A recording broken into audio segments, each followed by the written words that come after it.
To Gurukul Agri. Today I'm going to discuss about plant breeding, module number first of plant breeding. So let's get started with the first module of plant breeding. So here's the slide और सबसे पहले हम जानेंगे what is plant breeding. देखिए plant breeding जो है it is a science of changing or developing the desirable traits. देखिए plant breeding जो है वो ट्रेड्स के ऊपर डील करती है। ट्रेड्स के ऊपर किस तरह से डील करती है? देखिए प्लांट ब्रीडिंग में क्या होता है, डिज़ायरेबल कैरेक्टर्स को, डिज़ायरेबल ट्रेड्स को एक प्रजनी में डेवलप किया जाता है by using the different techniques and different methods. तो this is basically plant breeding. अगर मैं प्लांट ब्रीडिंग का आपको एग्जाम्पल दूं तो देखिए राइस का एग्जाम्पल लेते हैं। राइस की 2 वेराइटीज़ हैं, ठीक है। उसमें देखिए एक वेराइटीज़ है जो प्रोडक्शन में बहुत अच्छी है और प्रोडक्टिविटी में बहुत अच्छी है, ग्रेन क्वालिटी में बहुत अच्छी है। एक वेराइटी है राइस की जिसमें जो कि डिजीज़ के लिए रेजिस्टेबल है, किसी पर्टिकुलर डिजीज़ के लिए रेजिस्टेबल है, ठीक है। तो इन दोनों वेराइटी के ट्रेट को एक वेराइटी में डेवलप किया जाएगा by using the different techniques of plant breeding such as cross, ठीक है, बैक क्रॉस, टॉप क्रॉस, ठीक है, और जो है हाइब्रिडाइजेशन, ठीक है, सिलेक्शन। तो ये सारी चीज़ें जो है प्लांट ब्रीडिंग के अंदर आती हैं। तो basically it is about developing the traits in the progeny, the developed traits, okay. तो ये है प्लांट ब्रीडिंग और बेसिकली इसका जो ऑब्जेक्टिव होता है प्लांट ब्रीडिंग का वो होता है crop improvement, developing the agronomical characters in the plant, ठीक है, और थर्ड होता है resistant, developing resistant towards biotic and abiotic stress. तो ये जो है ऑब्जेक्टिव होते हैं प्लांट ब्रीडिंग के। अब देखिए अगर देखिए प्लांट ब्रीडिंग में जो मैंने आपको टेक्निक्स बताई जैसे हाइब्रिडाइजेशन, तो देखिए हाइब्रिडाइजेशन हाइब्रिड्स को डेवलप करने के लिए बेसिकली यूज़ किया जाता है। और हाइब्रिड्स देखिए क्या होते हैं, हाइब्रिड्स होते हैं सुपीरियर ओवर द पेरेंट्स। जो ट्रेड्स पेरेंट्स में होते हैं वो जो है हाइब्रिड में सुपीरियर क्वालिटी के होते हैं। और आजकल हाइब्रिड्स को जो है फ्रिक्वेंटली यूज़ किया जा रहा है इन टर्म्स ऑफ प्रोडक्शन, क्योंकि जो हाइब्रिड्स हैं वो प्रोडक्शन में जो हैं बहुत ही अच्छा परफॉर्मेंस दे रहे हैं, ठीक है। Production in terms of productivity, in terms of quality, in terms of disease resistance, ठीक है। तो इन सारी चीज़ों में हाइब्रिड जो हैं वो सुपीरियर हैं ओवर द पेरेंट्स। तो ये सारी जो हाइब्रिडाइजेशन मेथड है या क्रॉस हैं ये सब प्लांट ब्रीडिंग के अंदर आता है। तो ये था प्लांट ब्रीडिंग और उसके कुछ मेथड्स जो मैंने आपको एग्जाम्पल के तौर पे दिए। अगर अब हम मूव करते हैं प्लांट ब्रीडिंग की हिस्ट्री की तरफ, देखिए प्लांट ब्रीडिंग जो है वो तब से यूज़ की जा रही है जब से सिविलाइजेशन फॉर्म हुआ है, ठीक है। सिविलाइजेशन जब से स्टार्ट हुआ तो देखिए इसी में हम बात करते हैं। देखिए सबसे पहले बेबीलोनियंस ने और एसिरियंस ने आर्टिफिशियल पॉलिनेशन से जो है डेट पाम में आर्टिफिशियल पॉलिनेशन किया। Now what is artificial pollination? देखिए आर्टिफिशियल पॉलिनेशन से पहले हम जानेंगे पॉलिनेशन क्या होता है। देखिए बेसिकली पॉलिनेशन होता है transfer of pollen grains to the stigma. Stigma female reproductive organ जो होता है उसमें जो ट्रांसफ़र होता है पॉलन ग्रेन, तो that is the process of pollination जो फर्दर लीड करती है फर्टिलाइजेशन को लीड करती है, ठीक है। जब पॉलिनेशन होता है पॉलन जो है ट्रांसफ़र करता है स्टिग्मा में, उसके बाद जो है ये फीमेल ऑर्गन तक पहुंचता है, रिप्रोडक्टिव ऑर्गन। उसके बाद जो है ये फर्टिलाइजेशन का प्रोसेस करता है। तो pollination basically transfer of pollen grains from the male to stigma, ठीक है। पॉलन ग्रेन जो हैं वो स्टिग्मा में जब ट्रांसफ़र होते हैं तो दैट प्रोसेस इज पॉलिनेशन। अब देखिए आर्टिफिशियल पॉलिनेशन क्या हुआ फिर। फॉर एग्जाम्पल 2 वैरायटीज़ के फ्लावर हैं, ठीक है। फ्लावर हैं, एक में जो है एंथर है which is a male productive organ और दूसरे में देखिए स्टिग्मा जिसमें फीमेल प्रोडक्टिव ऑर्गन, ठीक। अब देखिए अगर आर्टिफिशियल पॉलिनेशन किया जाएगा तो इससे पॉलन ग्रेन्स को जो है एक्सट्रैक्ट किया जाएगा और उन्हें ट्रांसफ़र किया जाएगा जो है आपके स्टिग्मा में, दूसरे फ्लावर के स्टिग्मा में बाय मैनुअल मेथड। तो यहाँ पे जो है मैनुअली ये सब किया जाएगा, मतलब इमैस्कुलेशन इसे कहा जाता है। बेसिकली इमैस्कुलेशन में जो है किसी भी फ्लावर से पॉलन को एक्सट्रैक्ट करके दूसरे फ्लावर के स्टिग्मा में ट्रांसफ़र किया जाता है बाय हैंड, ठीक है, तो इसे हैंड पॉलिनेशन या आर्टिफिशियल पॉलिनेशन कहते हैं। तो देखिए ये जो है डेट पाम में किया गया। उसके बाद फर्दर देखिए जो थॉमस फेयरचाइल्ड था, उसने फर्स्ट आर्टिफिशियल हाइब्रिड डेवलप करा इन 1770। तो देखिए हाइब्रिड डेवलप हुई, हाइब्रिड जो कि सुपीरियर होते हैं ओवर पेरेंट्स। उसके बाद बढ़ते हैं एग्रोनॉमी की तरफ। देखिए नॉर्मन बॉरलॉग जो हैं एक नोबेल लॉरेट हैं, जिन्होंने Mexican dwarf variety of wheat को डेवलप किया था। और इस मैक्सिकन ड्वार्फ वैरायटी ने ग्रीन रेवोल्यूशन में एक क्रूशियल रोल प्ले किया, because green revolution was all about the increasing the production, ठीक है, maintaining the quality, increasing the quality of food grains. तो ग्रीन रेवोल्यूशन में प्रोडक्शन और जो है क्वालिटी पे ध्यान दिया गया। तो ये जो सेमी ड्वार्फ वैरायटी थी, मैक्सिकन ड्वार्फ वैरायटी थी वीट की, इसने जो है क्रूशियल रोल प्ले किया और इसकी वजह से नॉर्मन बॉरलॉग को जाना जाता है फादर ऑफ ग्रीन रेवोल्यूशन। और इंडिया में फादर ऑफ ग्रीन रेवोल्यूशन कौन है? इंडिया में फादर ऑफ ग्रीन रेवोल्यूशन है एम एस स्वामीनाथन। तो एम.एस. स्वामीनाथन जो हैं वो फादर ऑफ ग्रीन रेवोल्यूशन हैं इंडिया में। अब देखिए नॉर्मन बॉरलॉग ने जो है ये जो सेमी ड्वार्फ वैरायटी डेवलप करी 1960s में जो है उन्होंने ये डेवलप करी। उसके बाद फर्दर एम.एस. स्वामीनाथन ने जो ये ड्वार्फ वैरायटीज़ थी, ठीक, इंडिया में जो है इन्हें इंट्रोड्यूस किया गया बाय एम.एस. स्वामीनाथन। और उसके बाद बहुत सारी हाई यील्डिंग वैरायटीज़ जो हैं वो डेवलप हुई, सच एज कल्याण सोना, सरबती सोनोराव। तो ये कुछ जो हैं हाई यील्डिंग वैरायटीज़ हैं वीट की, जो कि after introducing of Mexican dwarf variety जो है डेवलप की गई। और नॉर्मन बॉरलॉग ने जो ये वैरायटी डेवलप करी, ये जो है नॉर्निन 10 जीन जो है वीट में ड्वार्फनेस के लिए रिस्पॉन्सिबल होता है। ये मैंने आपको जब वीट का कल्टीवेशन पढ़ाया था उसमें भी ये बात डिस्कस करी थी कि वीट में नॉर्निन 10 जो है वो ड्वार्फिंग जीन है, ड्वार्फिंग के लिए जो है रिस्पॉन्सिबल है। फाइन, तो ये था वीट के लिए। उसके बाद फर्दर जो है हम राइस की तरफ चलते हैं। तो राइस में जो यूज़ हुआ जीन दैट इज़ DG वो जीन, जो कि फर्दर जो है राइस ब्रीडिंग के में जो है जिसने रेवोल्यूशन लेके आया वो था DG वो जीन। उसके बाद राइस की बहुत सारी वैरायटीज़ जो हैं वो डेवलप की गई और इंडिया में जो है IR8 जिसे 1965 में जो है डेवलप किया गया और वंडर राइस के नाम से ये जो है जाना जाता है। ठीक है, तो ये जो है राइस की जो हिस्ट्री है, राइस किस तरह से जो है राइस में डेवलप्ड वैरायटीज़ को इंट्रोड्यूस किया गया, वो सारा है। और देखिए ये जो है कुछ हिस्ट्री के इंपॉर्टेंट पॉइंट हैं जो मैंने डिस्कस करे यहाँ पे। देखिए एग्रोनॉमिक पॉइंट ऑफ व्यू से इंपॉर्टेंट थे, इसलिए यहाँ पे मैंने डिस्कस किए हैं। और भी कुछ पॉइंट्स हैं हिस्ट्री के रिगार्डिंग जो मॉड्यूल में मेंशन किए गए हैं, वो आप पढ़ सकते हैं एग्ज़ाम से पहले या जब भी आपको टाइम लगे, आप उसे जो है उन पॉइंट्स को एक बार ओवरफिशली जो है उन्हें पढ़ सकते हैं। तो देखिए ये it is all about plant breeding and its history. Now will move to next slide. देखिए नेक्स्ट स्लाइड में हम बात करेंगे रोल की। देखिए इससे पहले मैंने आपसे बात करी ऑब्जेक्टिव की, ठीक है। ऑब्जेक्टिव और रोल में डिफरेंस होता है। ऑब्जेक्टिव होता है कि जिन प्रिंसिपल्स पे जो है प्लांट ब्रीडिंग वर्क करती है वो है ऑब्जेक्टिव। और जो रोल प्ले किए हैं सच एज ब्रीडिंग से कौन कौन से रोल हैं जो कि किए गए हैं और जो ब्रीडिंग जो है अपने रोल प्ले करती है एग्रोनॉमी में या डिफरेंट फील्ड में, हॉर्टिकल्चर में, वो सारे जो है रोल के अंदर आते हैं। देखिए सबसे पहले इंक्रीज ईल्ड। देखिए ये जो है इंक्रीज ईल्ड, प्रोडक्शन को इम्प्रूव करना, प्रोडक्शन को इंक्रीज करना, ये सबसे पहला पॉइंट है किसी भी हाइब्रिड वैरायटी को जो है डेवलप करने का या किसी भी वैरायटी को डेवलप करने का, उसकी प्रोडक्शन जो क्वांटिटी होती है उसे इंक्रीज करना। It is a very first point to meet the food demand, ठीक है।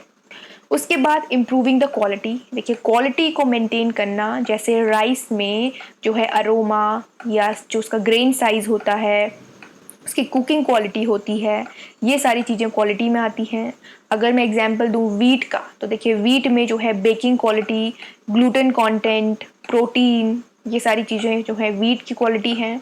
जैसे पल्सेस की अगर हम बात करें तो पल्सेस जो है प्रोटीन में रिच होती हैं, तो इनका प्रोटीन कंटेंट हाई होना चाहिए।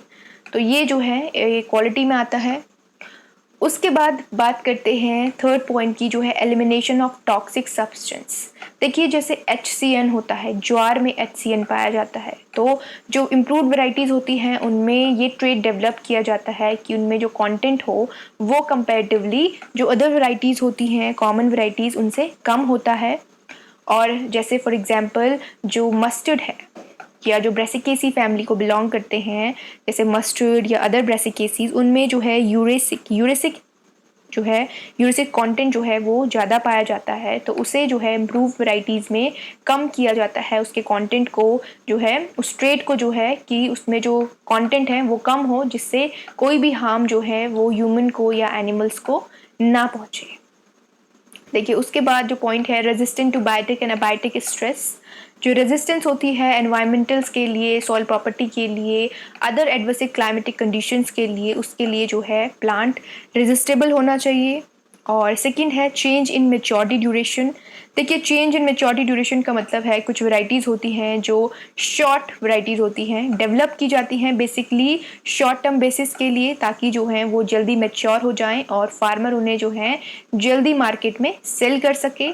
ठीक है, तो जो डिफरेंट वैरायटीज़ हैं, जैसे राइस की कुछ वैरायटीज़ हैं जो अर्ली मेच्योरिटी वैरायटीज़ हैं, ठीक है, 90 to 100 डेज़ में जो हैं वो मैच्योर हो जाती हैं। कुछ वैरायटीज़ हैं जो 120 डेज़ लेती हैं, मीडियम मेच्योरिटी है।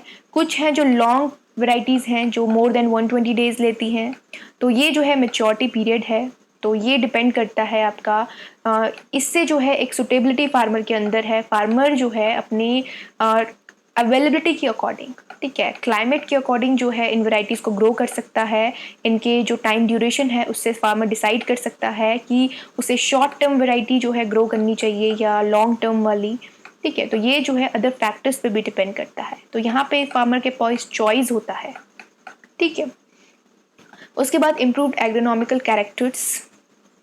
सेकेंड है reducing the plant height to prevent lodging. देखिए आपने देखा होगा हॉर्टिकल्चर में भी या एग्रोनॉमी में भी ड्रॉप वैरायटीज़ डेवलप की जाती हैं ताकि मैक्सिमम नंबर ऑफ प्लांट्स जो हैं वो पर हेक्टेयर ऑक्यूपाइड हो सकें और प्रोडक्शन जो है वो पर यूनिट एरिया बेसिस पे इंक्रीज़ हो सके। और इससे जो है जो लॉजिंग का प्रॉब्लम होता है वो भी कम होता है। लॉजिंग बेसिकली प्लांट जो है जो टूट जाते हैं वो लॉजिंग प्रॉब्लम उसे कहा जाता है। तो ये टॉल वेराइटीज़ में ज़्यादा होता है कंपेरेटिव टू ड्वार्फ वेराइटी। तो ये प्रॉब्लम जो है वहाँ पे इम्प्रूव वेराइटीज़ में जो है ये इससे इम्प्रूव किया जाता है। और फोटो इंसेंसिटिविटी, जो फोटो पीरियड, एक पर्टिकुलर फोटो पीरियड चाहिए होता है, रिक्वायर्ड होता है, अगर उसमें थोड़ा फ्लक्चुएशन भी होता है तो इम्प्रूव वेराइटी जो है उस फ्लक्चुएशन को जो है विथस्टैंड या टॉलरेट कर जाती है। उसके बाद नॉन शैटरिंग नेचर। देखिए जब ग्रेन वेराइटीज़ मेच्योर होती हैं तो वो फील्ड में जो है शैटर करने लगती हैं अगर उनकी हार्वेस्टिंग में जो है डिले होता है, तो इससे क्रॉप को लॉस होता है। तो ये नॉन शैटरिंग नेचर जो है डेवलप किया जाता है प्लांट ब्रीडिंग के थ्रू। उसके बाद देखिए synchronised maturity, determinate growth habit and elimination और इंट्रोडक्शन ऑफ द डोर्मेंसी। तो ये जो हैं कुछ इम्प्रूव्ड रोल हैं प्लांट ब्रीडिंग के, जो कि वैराइटीज़ को डेवलप करते हुए जो है ध्यान में रखे जाते हैं और according to variety, according to requirement जो है ये ट्रेड्स डेवलप किए जाते हैं for the better production and productivity. So this is all about the role of plant breeding. Fine, now will move to next slide. देखिए next बात करते हैं मोड ऑफ रिप्रोडक्शन। रिप्रोडक्शन का मतलब होता है when a living being or an individual rise or give rise to the offspring of similar kind. So that is basically reproduction, or we can say multiplication of individuals. ठीक है, reproduction से basically multiplication करते हैं। तो यहाँ पे जो mode of reproduction पढ़ेंगे हम वो प्लांट के प्रोस्पेक्टिव में पढ़ेंगे।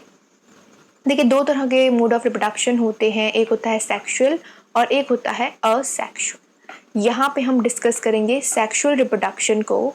देखिए सेक्सुअल रिप्रोडक्शन में जो एम्ब्रियो डेवलप होता है, बेसिकली जो एम्ब्रियो डेवलप होता है वो डेवलप होता है by the fusion of male and female gamete. ठीक है, मेल और फीमेल गैमेट के फ्यूजन से, मेल एंड फीमेल गैमेट के फ्यूजन से जो है वो एम्ब्रियो डेवलप होता है। तो that is basically sexual reproduction.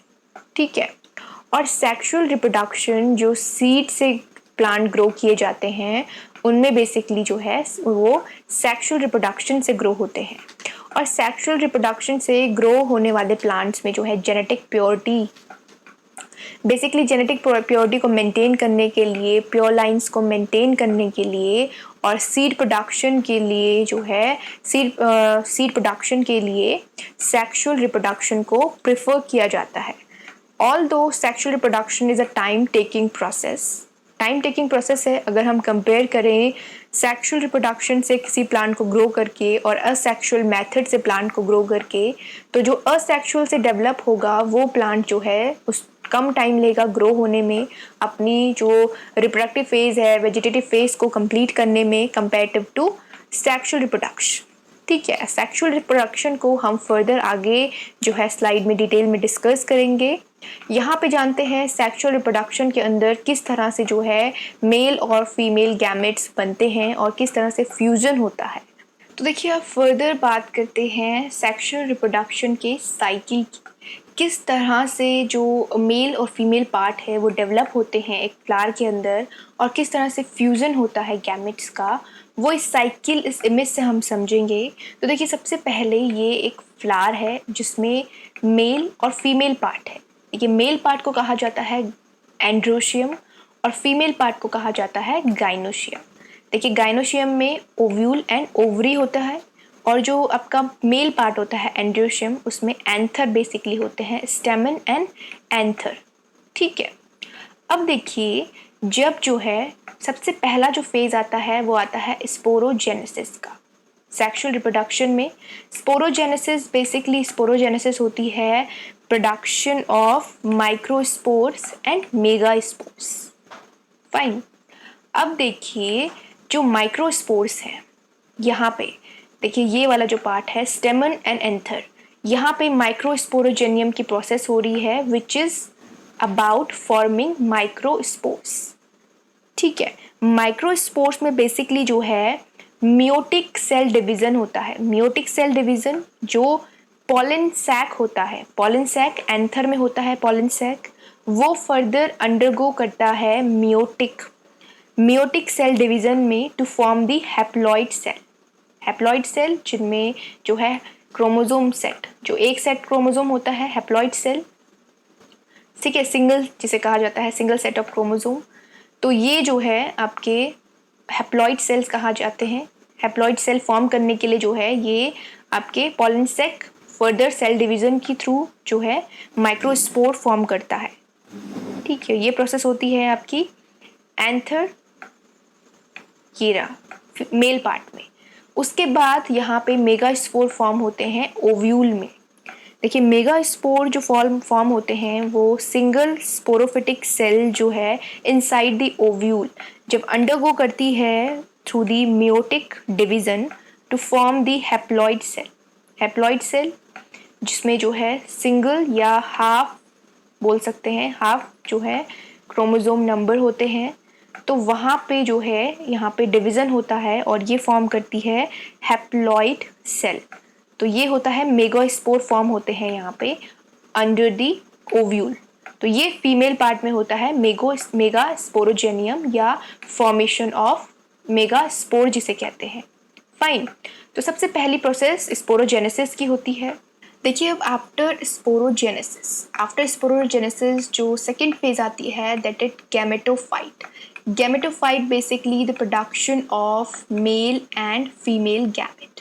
अब देखिए किस तरह से मेल और फीमेल गैमेट का प्रोडक्शन होता है। देखिए यहाँ पे जो है मेगास्पोरोजेनियम से मेगास्पोर फॉर्म हुए और यहाँ पे जो है माइक्रोस्पोरोजेनियम से माइक्रोस्पोर फॉर्म हुए। ठीक है।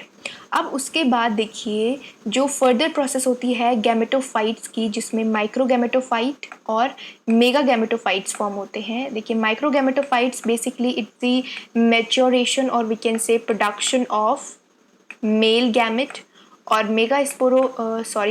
Mega gametophyte is production of female gamete और मैच्योरेशन ऑफ फीमेल गैमेट, जो कि मेगा स्पोर से फॉर्म होता है। ठीक है। अब देखिए जो माइक्रोस्पोर होता है, जब वो फर्दर आपका माइटोटिक सेल डिवीजन से गो थ्रू करता है तो वो माइक्रोगैमेटोफाइट फॉर्म करता है, जो कि एक जो है जनरेटिंग पॉलन ग्रेन फॉर्म होता है। जनरेटिंग पॉलन ग्रेन जिसमें pollen tube which processing the pair of sperm nuclei is called the microgametophyte. इसी तरह से जो फीमेल पार्ट गैमेट होता है उसमें एम्ब्रियोसेक डेवलप होता है। तो when the embryo sac develop from the megaspore is known as megagametophyte. Fine. तो देखिए अब जब माइक्रो गैमेटोफाइट और मेगा गैमेटोफाइट जो है मैच्योर हो गए हैं, उसके बाद प्रोसेस होती है पॉलिनेशन की। देखिए पॉलिनेशन जो है, इसमें जो पॉलन ग्रेन है वो ट्रांसफ़र होता है स्टिग्मा में, और फर्दर जो प्रोसेस होती है फ्यूज़न की वो होती है फर्टिलाइजेशन, जो कि fusion of male and female gamete, जिससे डेवलप होता है एम्ब्रियो सेक जाइगोट। ठीक है।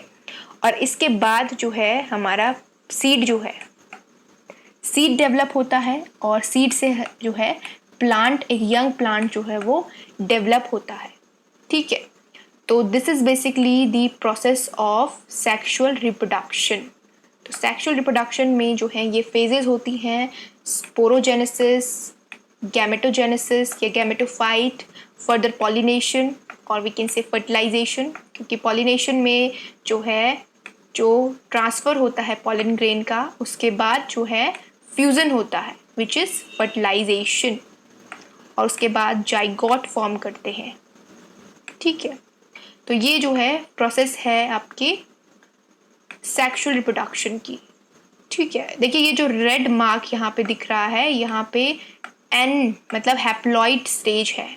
उसके बाद देखिए जो ब्लू लाइन, यहाँ से देखिए ब्लू लाइन स्टार्ट हो रही है, तो यहाँ जो है वो डिप्लॉइड स्टेज आ गई। देखिए यहाँ पे 2n मेंशन है, तो ये यहाँ पे डिप्लॉइड स्टेजेस। ठीक है। तो ये जो है आप ध्यान में रखेंगे। तो this is all about sexual reproduction. Now will move further.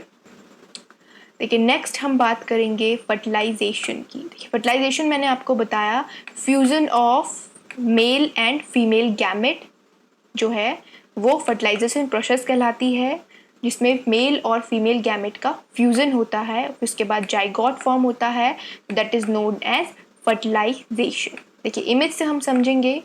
देखिए यहाँ पे ये फ्लावर है, फ्लावर में ये जो पार्ट है दिस इज स्टिग्मा, गाइनोशियम जिसे कहा जाता है। ठीक है। स्टिग्मा ये पार्ट होता है, और ये जो है स्टाइल होता है, and this one is ovary. देखिए स्टिग्मा में पॉलन ट्रांसफ़र हुआ, पॉलिनेशन। ठीक है। देखिए ये जो है पॉलन ट्यूब, स्पर्म न्यूक्लियाई, ये जो है आपका पॉलिनेशन के थ्रू ट्रांसफ़र होता है, और फिर जो है ये ओवरी तक पहुंचता है। ओवरी तक पहुंचने के बाद पहुंचता है जब, तो फिर उसके बाद फर्टिलाइजेशन की प्रोसेस होती है। फर्टिलाइजेशन होता है, जाइगोट फॉर्म होता है, और जो है फिर हमको जो है एक सीड वहाँ से जो है मिलता है by the process of reproduction, जिससे कि न्यू प्लांट डेवलप किया जा सकता है। तो that is basically fertilisation, fusion of male and female gamete. Fine. जिसमें मेल और फीमेल गैमेट इन्वॉल्व होते हैं। बेसिकली सेक्सुअल रिप्रोडक्शन में जो है फर्टिलाइजेशन होता है। फाइन। तो ये है फर्टिलाइजेशन की प्रोसेस, जिसमें जो है बेसिकली इम्पॉर्टेंट है मेल और फीमेल गैमेट का इन्वॉल्वमेंट। तो चलिए अब फर्दर मूव करते हैं नेक्स्ट स्लाइड की तरफ।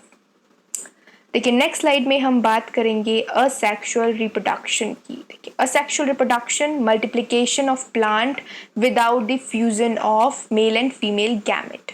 यहाँ पे मेल और फीमेल गैमेट का फ्यूजन नहीं होता, मतलब फर्टिलाइजेशन नहीं होता है।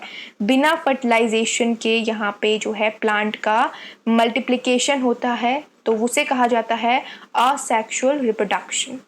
देखिए असेक्सुअल रिप्रोडक्शन के अंदर जो मेथड यूज होते हैं, one is vegetative reproduction and another one is apomixis. Apomixis को हम आगे डिटेल में जानेंगे। देखिए वेजिटेटिव रिप्रोडक्शन जो होता है, या एक होता है नेचुरल वेजिटेटिव रिप्रोडक्शन और एक होता है आर्टिफिशियल वेजिटेटिव रिप्रोडक्शन।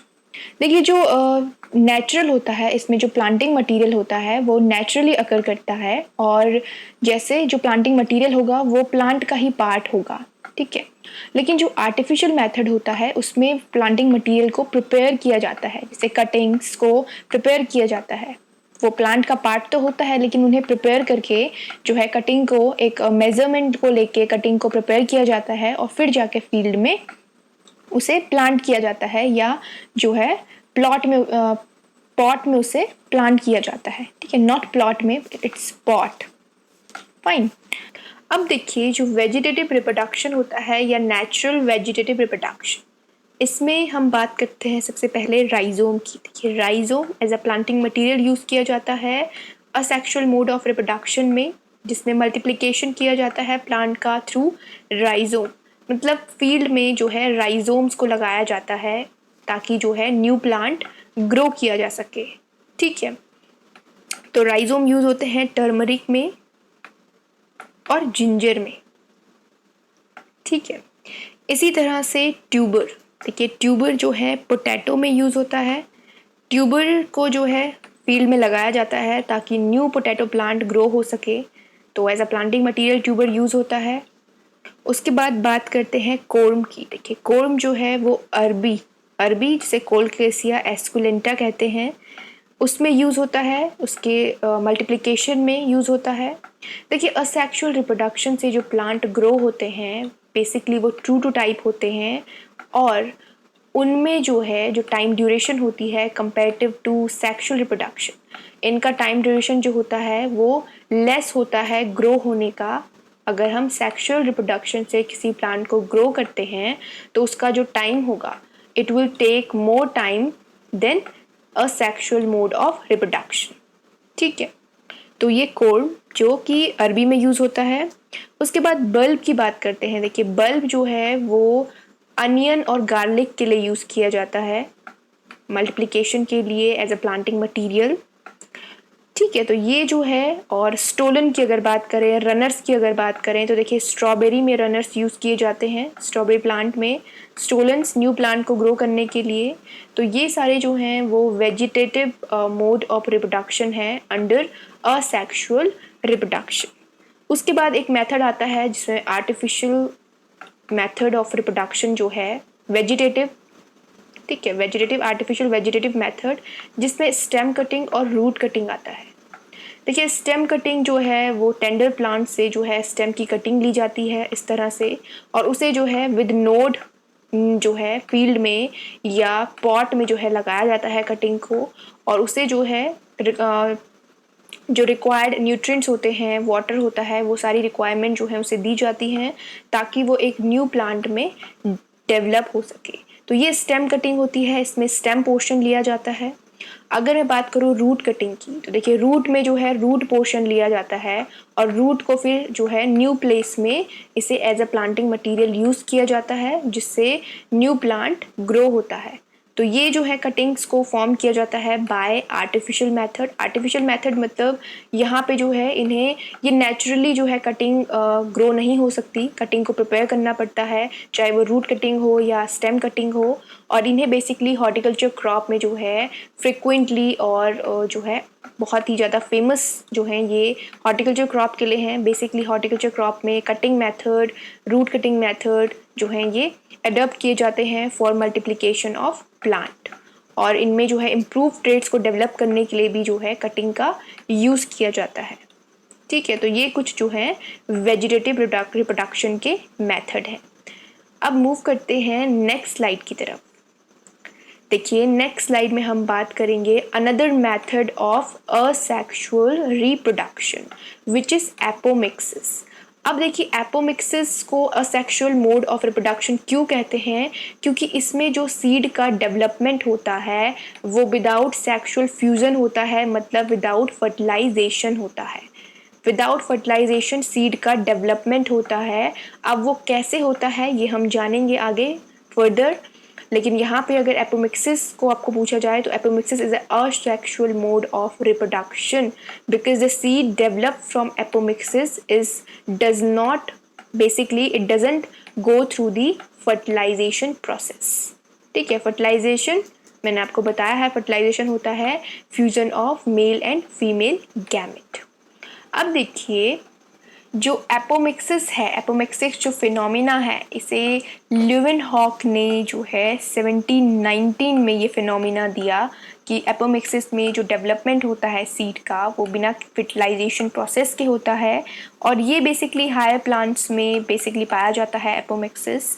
और इसने जो है सिट्रस के सीड में बेसिकली दिया कि एपोमिक्सिस पाया जाता है।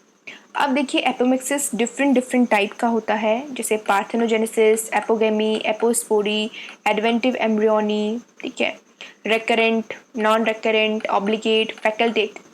तो ये जानेंगे कि जो पार्थेनोजेनेसिस होता है उसमें क्या होता है। देखिए पार्थेनोजेनेसिस में क्या होता है, जो डेवलपमेंट होता है एम्ब्रियो का वो एग सेल से होता है, एग सेल से होता है विदाउट फर्टिलाइजेशन, ठीक है, बिना फर्टिलाइजेशन के। देखिए एपोमिक्सिस पार्थेनोजेनेसिस को जानने से पहले जो ओव्यूल का स्ट्रक्चर है उसे जानते हैं। देखिए ओव्यूल में जो है ये चालजा, इसे बोलते हैं चेल। देखिए अब बात करते हैं एपोमिक्सिस की, which is the another method of asexual reproduction. देखिए एपोमिक्सिस बेसिकली जो है it refers to the development of seed का जो डेवलपमेंट होता है वो विदाउट फर्टिलाइजेशन होता है। विदाउट फर्टिलाइजेशन मतलब without the fusion of male and female gamete. तो देखिए फीमेल और मेल गैमेट का फ्यूज़न नहीं होता है, लेकिन सीड का डेवलपमेंट जो है वो होता है। अब सीड कैसे डेवलप होता है ये हम आगे जानेंगे।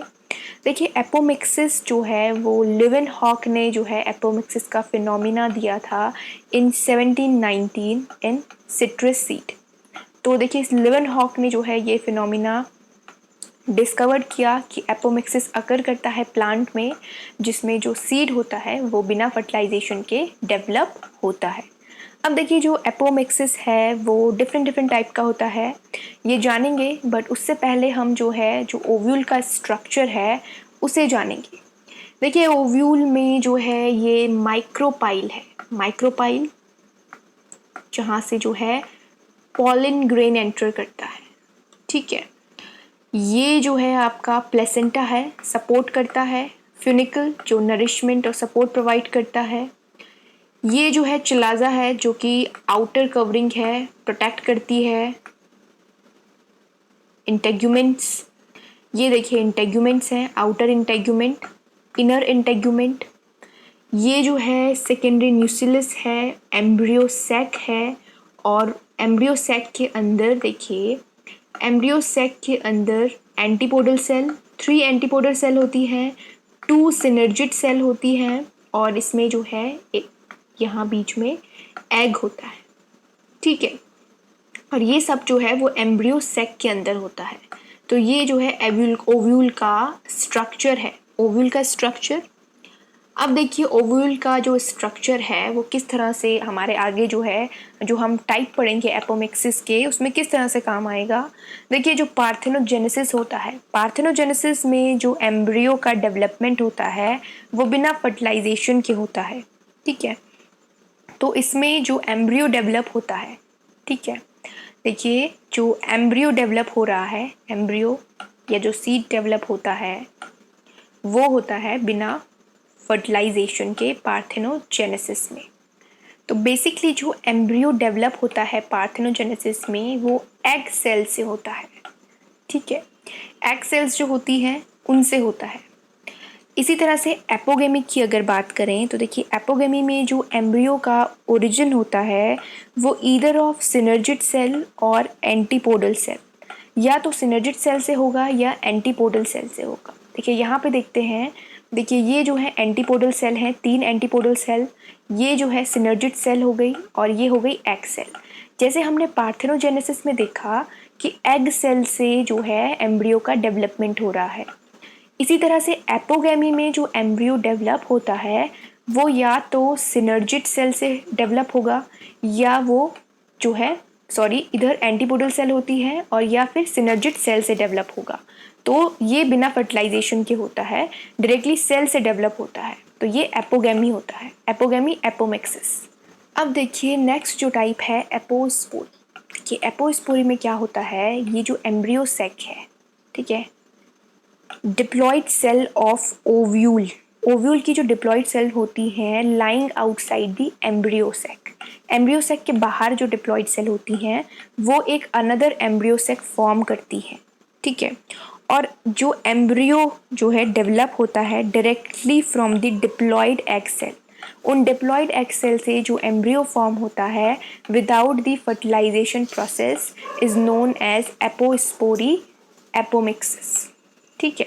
देखिए पार्थेनोजेनेसिस में हमने देखा कि एग सेल से एम्ब्रियो डेवलप हो रहा है, ठीक है, एग सेल्स जो कि सिनर्जिड के पास में एग सेल होती हैं।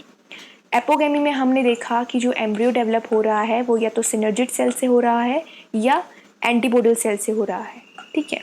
और एपोस्पोरी में क्या हो रहा है, एपोस्पोरी में एक जो डिप्लॉयड सेल होती हैं एम्ब्रियो सैक के बाहर वो अनदर एम्ब्रियो सैक को डेवलप करती हैं और उन डिप्लॉयड एग सेल से जो एम्ब्रियो फॉर्म होता है वो एपोस्पोरी होता है, फाइन।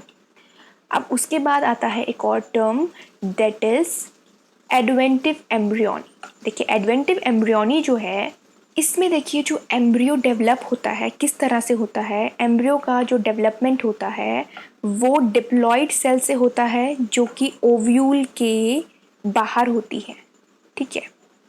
ओव्यूल में जो आउटसाइड द एम्ब्रियो सैक होती है, मतलब एम्ब्रियो सैक के बाहर जो डिप्लॉयड सेल होती हैं जो या तो न्यूक्लियस की होती है, न्यूक्लियस की डिप्लॉयड सेल होती हैं या इंटेग्यूमेंट की होती है, इंटेग्यूमेंट की, ठीक है।